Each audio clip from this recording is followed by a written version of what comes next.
এক বন্ধু বলেছিলেন, ফখরুল সাহেব আমি পালাবো না। আপনাদের মনে আছে? বলেছিল আমি পালাবো না, ফখরুল সাহেব আমি আপনার বাড়িতে যাব। আমরা সোশ্যাল মিডিয়ায় দেখলাম ঠিক তার দলের লোকজন নাকি এই কুলাঙ্গারকে বাংলাদেশ থেকে পালাতে সহযোগিতা করেছে।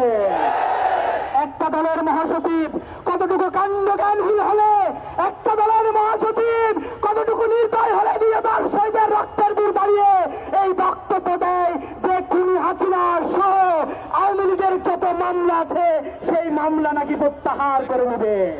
আমরা বলতে চাই, মির্জা ফখরুল সাহেব, এই বাংলাদেশ বিএনপির বাংলাদেশ নয়।